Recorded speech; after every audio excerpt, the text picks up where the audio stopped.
अपन ने ये देखा था light emitting diode, LED. LED का पूरा नाम लाइट इमिटिंग डायोड होता है, हिंदी में प्रकाश उत्सर्जक डायोड। नाम से पता चलता है प्रकाश उत्सर्जक, मतलब एक ऐसा पीएन संधि डायोड है ये जिससे प्रकाश निकलता है, उसको हम एलईडी कहते हैं। इसकी संरचना, कार्यविधि और ये संकेत भी अपन ने देख लिया था एलईडी का। चलो आज अपन आगे पढ़ते हैं, ट्रांजिस्टर के बारे में पढ़ते हैं।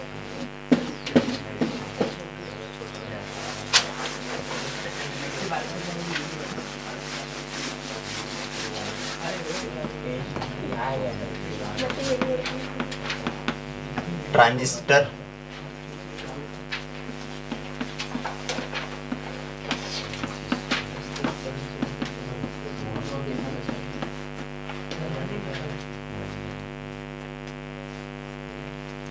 ट्रांजिस्टर सबने देखा होगा, हमने बताया भी था कि एक काले रंग का होता है जिसमें 3 सिरे निकले हुए होते हैं। ट्रांजिस्टर सभी इलेक्ट्रॉनिक प्लेटों में बहुत अधिक संख्या में होते हैं। तो ट्रांजिस्टर जो है वो एक पीएन संधि डायोड युक्ति है, मतलब पीएन संधि डायोड से बनाया जाता है जिसमें 3 टर्मिनल होते हैं और 2 संधियां होती है। ट्रांजिस्टर में 3 टर्मिनल होते हैं और 2 संधियां होती है। अगर हम बाजार में उपलब्ध ट्रांजिस्टर बनाएं तो इस प्रकार से होता है उसका चित्र। इसमें 3 टर्मिनल होते हैं। पहले का नाम आधार, इंग्लिश में उसको कहते हैं बेस और उसका संकेत होता है बी, आधार का। दूसरा होता है उत्सर्जक, उत्सर्जक को इंग्लिश में एमिटर कहते हैं और उसको हम दर्शाएंगे ई से। और तीसरा होता है संग्राहक, कलेक्टर, सी से दर्शाएंगे। ट्रांजिस्टर में इस प्रकार 3 टर्मिनल होते हैं, आधार, उत्सर्जक और संग्राहक। तीनों के नाम अपने को पता होना चाहिए। आधार मतलब बेस, ठीक है। उत्सर्जक मतलब एमिटर का ई और संग्राहक कलेक्टर का सी।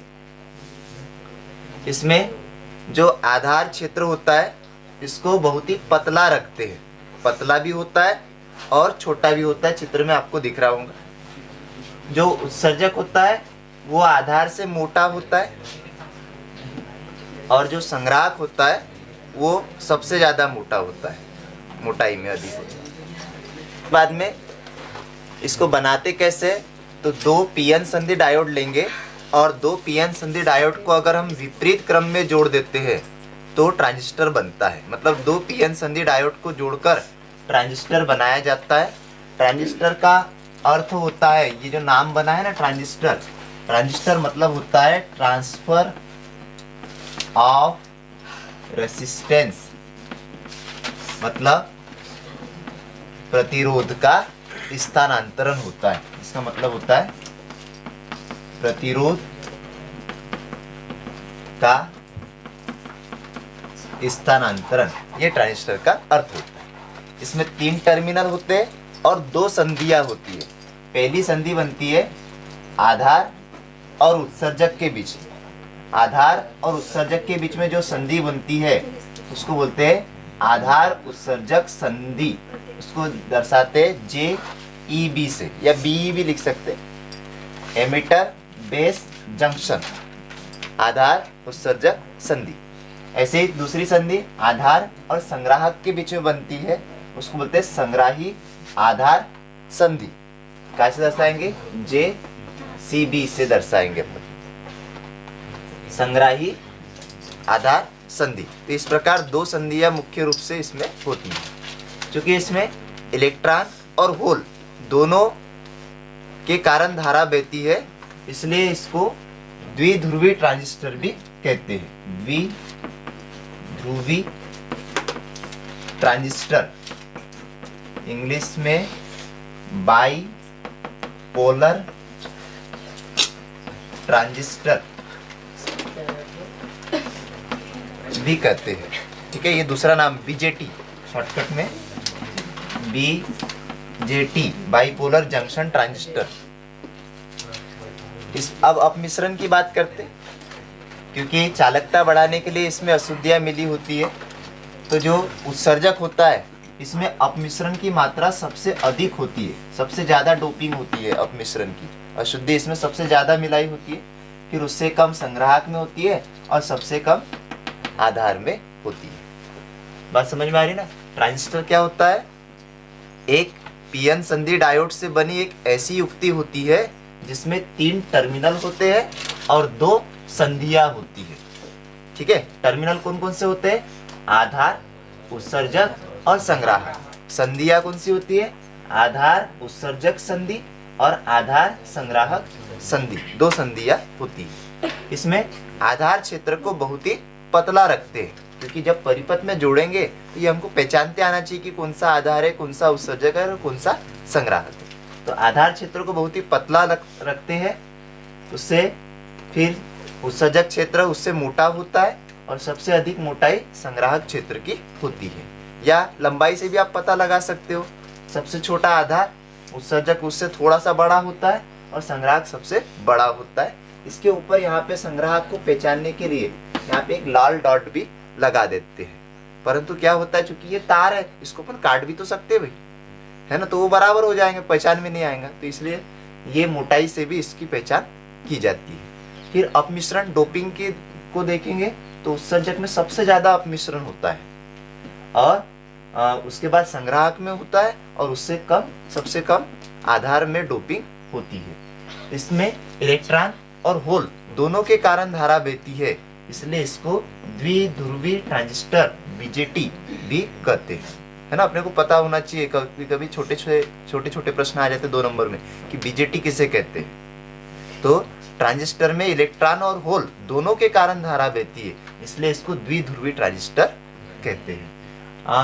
इसका अर्थ ट्रांजिस्टर ट्रांसफर ऑफ रेजिस्टेंस से मिलकर बना है, जिसका अर्थ होता है प्रतिरोध का स्थानांतरण। इसमें एक संधि से दूसरे संधि में प्रतिरोध का स्थानांतरण होता है, इसलिए हम ट्रांजिस्टर में अर्धचालक का प्रयोग करते हैं। तो ये ट्रांजिस्टर के बारे में जानकारी होगी। अब उसके बाद ट्रांजिस्टर प्रचालन की दशाएं क्या क्या होती है, मतलब ट्रांजिस्टर को जब अपन विद्युत परिपथ में लगाएंगे तो किन किन दशाओं में लगा सकते हैं। तो सबसे पहला यहाँ पे जो संधि होती है, अपन इसकी बात करें, बेस बीच में होता है। अगर हम उत्सर्जक आधार संधि को अग्र अभिनति में रखते हैं और संग्राही आधार संधि को भी अग्र अभिनति में रखते हैं, मतलब दोनों संधियां क्या होती है? अग्र अभिनति में होती है, तो जो ट्रांजिस्टर होता है वह खुले स्विच की भांति कार्य करता है, खुला स्विच की भांति कार्य करता है। दूसरी कंडीशन, अगर दोनों संधियां पश्च अभिनति में होती है तो जो ट्रांजिस्टर होता है वह बंद स्विच की भांति कार्य करता है। याद रहेगा, खालिस्तान वगैरह में आ सकता है। उसके बाद तीसरा, अगर पहली वाली संधि अग्र अभिनति में और दूसरी वाली संधि पश्च अभिनति, मतलब कौन सी? उत्सर्जक आधार संधि अग्र अभिनति में है और संग्राही आधार संधि पश्च अभिनति में है, जो तो ट्रांजिस्टर को प्रवर्धक की भांति उपयोग में लाया जा सकता है। प्रवर्धक यानी होता है एम्पलीफायर, है ना, प्रवर्धक यानी बढ़ाना, है ना, बढ़ाने का कार्य करता है। उसके बाद नंबर 4, अगर पहली संधि भाई पश्च अभिनति में है, मतलब उत्सर्जक आधार संधि पश्च अभिनति में है और संग्राही आधार संधि अग्र अभिनति में होती है, तो जो ट्रांजिस्टर है वह प्रतिलोमित्र की भांति व्यवहार करता है। इन्वर्टर, प्रतिलोमित्र मतलब क्या होता है? इन्वर्टर की भांति इसका उपयोग किया जाता है। ठीक है, ये अपने को पता होना चाहिए। अगर आधार दोनों संधियां, ये वाली संधि और ये वाली संधि दोनों अग्र अभिनति में है, तो ट्रांजिस्टर खुले स्विच की भांति व्यवहार करता है। अगर दोनों संधियां पश्च अभिनति में होती है तो ट्रांजिस्टर बंद स्विच की तरह कार्य करता है। अगर पहली संधि अग्र अभिनति में और जेसीबी पश्च अभिनति में होती है तो इसका उपयोग हम प्रवर्धक की भांति करते हैं। और यदि जेईबी पश्च अभिनति में और जेसीबी अग्र अभिनति में होता है, तो ट्रांजिस्टर प्रतिलोमित्र मतलब इन्वर्टर की भांति कार्य करता है। इस अध्याय में अपने को केवल ये वाला पार्ट पढ़ना है, मतलब पहली वाली संधि उत्सर्जक आधार संधि को हम अग्र अभिनति में लेंगे और संग्राही आधार संधि को हम पश्च अभिनति में लेंगे, तो उसका उपयोग काय में करेंगे, हम प्रवर्धक की भांति इसका उपयोग करेंगे। ठीक है, ये ट्रांजिस्टर के बारे में जानकारी होगी। चलो लिख लो इसको।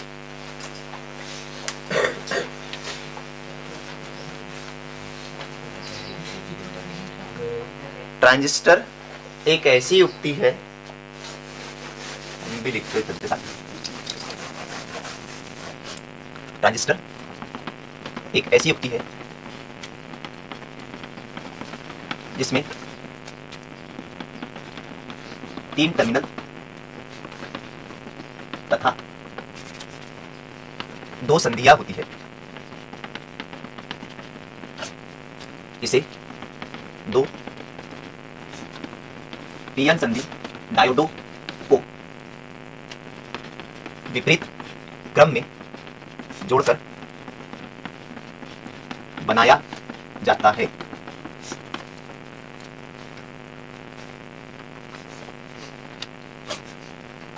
इसके 3 टर्मिनल आधार, उसमें लिखना बेस, एमीटर मतलब उत्सर्जक तथा संग्राहक कलेक्टर होते हैं। बेस, एमीटर और कलेक्टर होते हैं।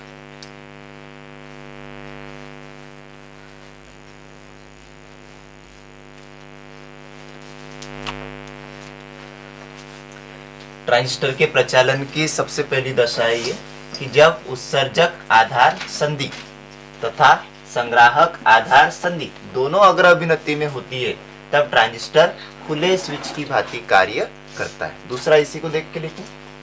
नंबर 2, जब उत्सर्जक आधार संधि तथा संग्राहक आधार संधि दोनों पश्च अभिनति में होती है, इसको देख के लिख लो आप।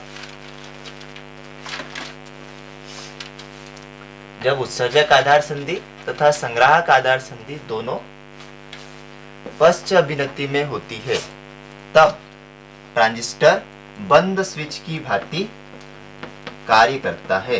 बंद स्विच की भांति कार्य करता है।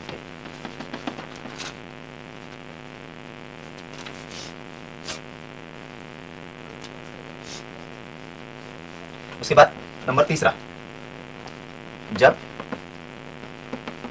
उत्सर्जक आधार संधि अग्र अभिनति में तथा संग्राही आधार संधि पश्च अभिनति में होती है,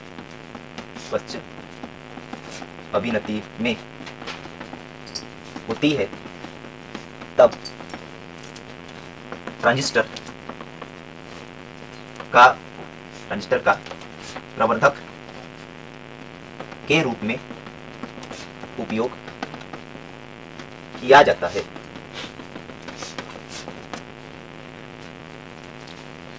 चारों एक जैसी मिलती जुलती, बस थोड़ा थोड़ा अंतर है। जब उत्सर्जक आधार संधि अग्र अभिनति में होती है तथा संग्राही आधार संधि पश्च अभिनति में होती है, तब ट्रांजिस्टर का प्रवर्धक के रूप में उपयोग किया जाता है। चौथा फिर हमने बताया था, है ना, कैसे लिखोगे उसको। अग्र की जगह यहाँ पश्च करना, पश्च की जगह अग्र करना। मतलब जब उत्सर्जक आधार संधि पश्च अभिनति में तथा संग्राही आधार संधि अग्र अभिनति में होती है, तब ट्रांजिस्टर प्रतिलोमित्र मतलब इन्वर्टर की भांति कार्य करता है। प्रतिलोमित्र इन्वर्टर की भांति कार्य करता है। लिख लो आराम से।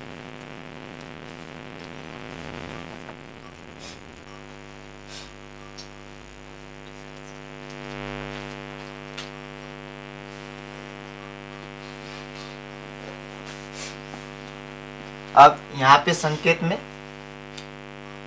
जो बीच वाला है ये आधार कहलाएगा भाई, बेस। एक तरफ ये वाला उत्सर्जक और ये वाला कलेक्टर संग्राहक। ठीक है। एनपीएन ट्रांजिस्टर 2 प्रकार के होते, एनपीएन ट्रांजिस्टर और पीएनपी ट्रांजिस्टर। एनपीएन ट्रांजिस्टर किसे कहते हैं? नाम से पता चलता पी बीच में, मतलब इसमें क्या करते हैं आप, एक पी अर्धचालक की परत को दो एन प्रकार के अर्धचालकों की परतों के बीच में दबाकर बनाया जाता है। इसमें जो आधार पी प्रकार का होता है, उत्सर्जक एन प्रकार का होता है और संग्राहक एन प्रकार का होता है। यहाँ पे हमने एनपीएन ट्रांजिस्टर का संकेत बनाया है। तो ये बीच वाला आधार हो गया, ये कलेक्टर और ये उत्सर्जक। अब इसमें अब ये एनपीएन ट्रांजिस्टर है तो उसका आधार कैसा होता है? एनपीएन का पी प्रकार का होता है। यहाँ अपन कोष्टक में यहाँ पे पी लिख सकते हैं, ठीक है। और ये दोनों क्या होते हैं? एन प्रकार के होते हैं। संग्राहक भी एन टाइप का और उत्सर्जक भी एन टाइप का होता है। और जब भी अर्धचालक में धारा बहती है तो धारा की दिशा आपको याद रखना है, धारा की दिशा P से N की ओर होती है। तो P से N की ओर यहाँ धारा की दिशा बताएंगे। अब यहाँ देखो ये P इधर है और N इधर है, तो धारा की दिशा ऐसी बहेगी P से N की ओर, ऐसा तीर का चिन्ह लग जाएगा। तो ये एनपीएन ट्रांजिस्टर का संकेत बन जाएंगे। सेम ऐसे ही अपन अब पीएनपी ट्रांजिस्टर देखते हैं। पीएनपी ट्रांजिस्टर किसे कहेंगे? इसमें एन अर्धचालक की एक परत को दो पी अर्धचालक की परतों के बीच में दबाकर बनाया जाता है। ये हो गया पीएनपी ट्रांजिस्टर। इसके भी 3 टर्मिनल होंगे, बनोगे? इसके भी 3 टर्मिनल होंगे।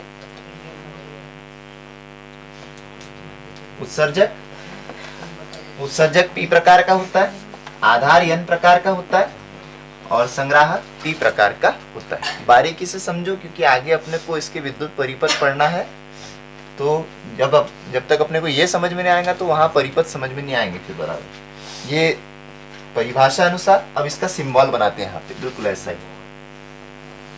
परीक्षा में जैसे आया है कि भाई ट्रांजिस्टर कौन कौन से प्रकार के होते हैं, तो ट्रांजिस्टर भाई 2 प्रकार के होते हैं, एनपीएन ट्रांजिस्टर और पीएनपी ट्रांजिस्टर। एनपीएन ट्रांजिस्टर किसे कहते हैं? एनपीएन ट्रांजिस्टर में क्या करते हैं हम, एक पी अर्धचालक की पतली परत को 2 एन अर्धचालक की परतों के बीच में दबाकर बनाते हैं। इसमें आधार जो होता है वो पी प्रकार का होता है, उत्सर्जक एन प्रकार का होता है और संग्राहक एन प्रकार का होता है। चित्र में ये इसका संकेत प्रदर्शित है। अभी देखो आधार पी प्रकार का है, उत्सर्जक एन प्रकार का है और धारा की दिशा जो दर्शाएंगे हम पी से एन की ओर दर्शाएंगे। तो ये देखो पी है, पी से एन की ओर तीर का चिन्ह लगा देंगे। ये एनपीएन ट्रांजिस्टर का संकेत बन गया। वैसे दूसरा पीएनपी ट्रांजिस्टर किसे कहेंगे भाई? इसमें एन प्रकार के अर्धचालक की एक पतली परत को 2 पी प्रकार के अर्धचालकों की परतों के बीच में दबाकर बनाया जाता है। इसमें आधार जो होता है एन टाइप का होता है, उत्सर्जक पी टाइप का होता है, संग्राहक भी पी टाइप का होता है। ये यहाँ पे संकेत है। धारा की दिशा पी से एन की ओर, पी है, ये एन है, तीर का चिन्ह ऐसा लग जाए। ठीक है, ये संकेत हो गए। ये अपना पीएन संधि डायोड है और ये भी अपना पीएन संधि डायोड है। तो दूसरा वाला पीएन संधि डायोड हम उल्टा लेंगे, दूसरा वाला कैसे लेंगे? उल्टा। पीएन का एनपी हो गया है ना, और फिर इन दोनों को क्या कर देंगे? बन गया ना पीएनपी ट्रांजिस्टर। ऐसा है वो, मतलब 2 पीएन संधि डायोड को विपरीत क्रम में जोड़कर बनाया जाता है। उसको अपन एक लाइन लिखी थी। ऐसे ही एनपीएन ट्रांजिस्टर भी बनाया जाता है। उसके बाद इसका लिख लो,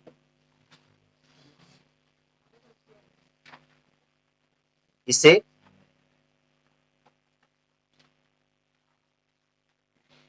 एन अर्धचालक की पतली परत को एन अर्धचालक की पतली परत को 2 पी अर्धचालकों की परतों के बीच, 2 पी अर्धचालकों की परतों के बीच दबाकर बनाया जाता है। इसके आगे लिखो, इसमें उत्सर्जक पी प्रकार का, आधार एन प्रकार का तथा संग्राहक पी प्रकार का होता है। इसलिए भाई 2 टाइप के प्रकार होते हैं, एनपीएन ट्रांजिस्टर और पीएनपी ट्रांजिस्टर। अब अगर हम इन ट्रांजिस्टरों को किसी विद्युत परिपथ में जोड़ते हैं तो 3 विधाओं में जोड़ते हैं। इसको समझ लो। सबसे पहला होता है उभयनिष्ठ आधार विधा, उभयनिष्ठ आधार विधा, कॉमन बेस एमिटर प्रविधि विधा। दूसरी होती है उभयनिष्ठ उत्सर्जक विधा और तीसरा होता है उभयनिष्ठ संग्राहक विधा। जब भी हम ट्रांजिस्टर को किसी विद्युत परिपथ में जोड़ते हैं तो हम तीन विधाओं में जोड़ते हैं। उभयनिष्ठ आधार विधा मतलब क्या हुआ कि उसमें आधार बीच में होता है और एक परिपथ इधर बनेगा और एक परिपथ इधर बनेगा, ठीक है। दूसरा होता है उभयनिष्ठ उत्सर्जक विधा में क्या होगा, उत्सर्जक बीच में होगा और एक परिपथ इधर बनेगा और एक परिपथ इसके बीच में बनेगा, दोनों के बीच में उत्सर्जक होता है। और उभयनिष्ठ संग्राहक में संग्राहक मध्य में होता है, एक परिपथ ये वाला बनेगा संग्राहक और आधार के बीच में और एक बनेगा संग्राहक और उत्सर्जक के बीच में। परंतु जब भी हम ट्रांजिस्टर का दोलित्र या प्रवर्धक की भांति उपयोग करते हैं तो हम केवल उभयनिष्ठ उत्सर्जक विधा का ही प्रयोग करते हैं, ठीक है। तो केवल ये उभयनिष्ठ उत्सर्जक विधा ही हमारे कोर्स में है क्योंकि इसका उपयोग प्रवर्धक और दोलित्र की भांति किया जाता है। तो अब हम उभयनिष्ठ उत्सर्जक विधा में ट्रांजिस्टर की कार्यविधि देखेंगे। नेक्स्ट हेडिंग दो, ट्रांजिस्टर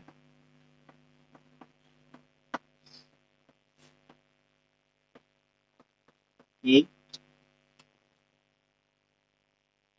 कार्यविधि।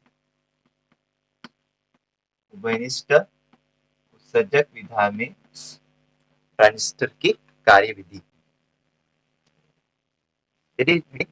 हाँ, इसमें देखो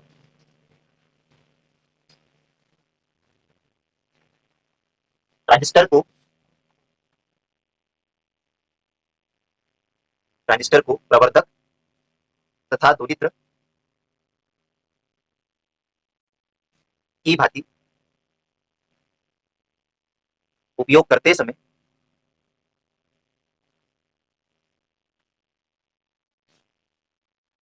केवल उभयनिष्ठ उत्सर्जक विधा में ही जोड़ते हैं, उभयनिष्ठ उत्सर्जक विधा में ही जोड़ते हैं, ठीक है। अब सबसे पहले अपन एनपीएन ट्रांजिस्टर की देखते हैं। नंबर 1 डालो, एनपीएन ट्रांजिस्टर की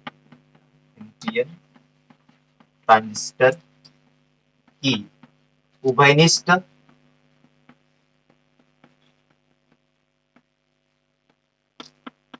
उत्सर्जक विधा में कार्यविधि।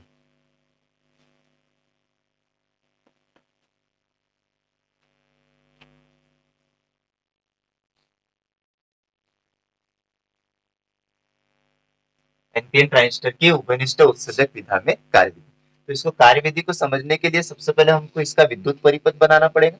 दो प्रकार से, एक विद्युत परिपथ बनेगा और एक कार्यविधि का परिपथ बनेगा। तो एनपीएन ट्रांजिस्टर बनाएंगे सबसे पहले अपन। अभी अपन ने बनाया था एनपीएन ट्रांजिस्टर,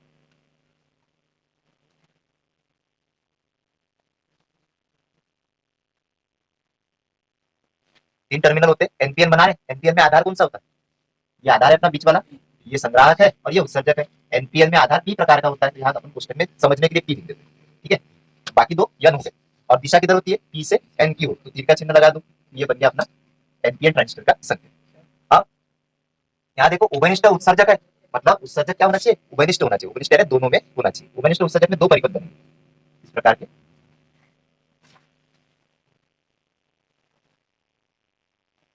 यहाँ पे अपन ये वाला जो परिपथ है पहला वाला, अभी अपन ने देखा था प्रचालन की दशाएं में अगर प्रवर्धक की भांति उपयोग करना है, ये वाला अग्र में होना चाहिए और ये वाला पश्चिम में होना चाहिए। अब ये वाला अग्र है, अग्र में के लिए पी को कैसे जोड़ना पड़ता है, धन से, धन से जोड़ दिया, ठीक है, और ये ऋण से हो गया, ठीक है।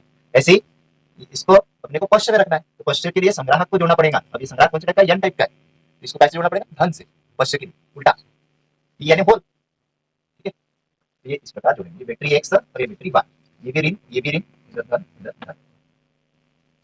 एक विद्युत परिपथ वाला ही बना देते हैं। ये चित्र ए हो गया, ये विद्युत परिपथ बता रहा है अपना, उभयनिष्ठ उत्सर्जक विधा में विद्युत परिपथ।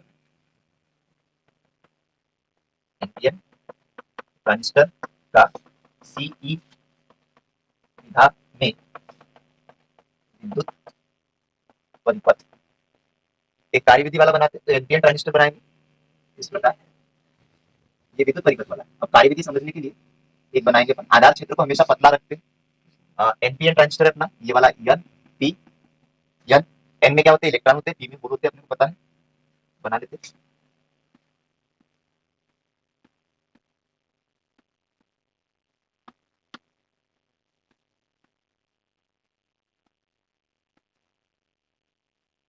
होल होते हैं।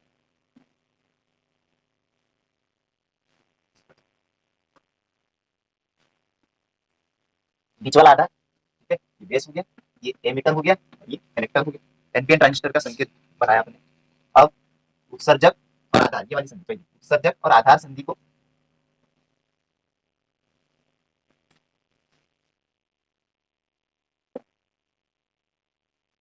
यहाँ पे बैटरी एक्स जोड़ देंगे, यहाँ पे बैटरी वाई जोड़ देंगे। अब चिन्ह का खास करके समझ के ध्यान रखना है अपने को, और इसको अग्र में रखना है। तो अग्र में रखने के लिए क्या करते हैं?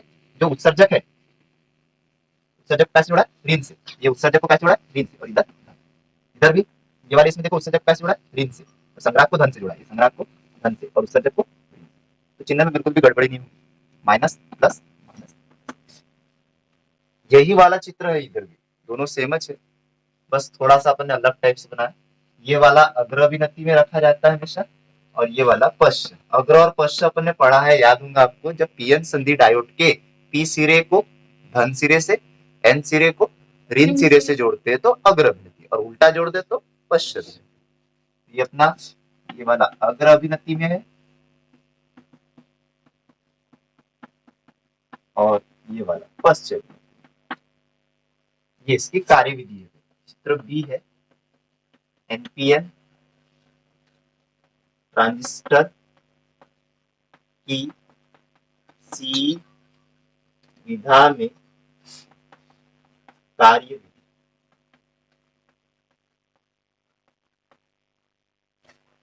बहुत ही इंपॉर्टेंट है, प्रश्न ऐसे आएगा कि एनपीएन ट्रांजिस्टर की उभयनिष्ठ उत्सर्जक विधा में कार्यविधि समझाइए, 5 नंबर में।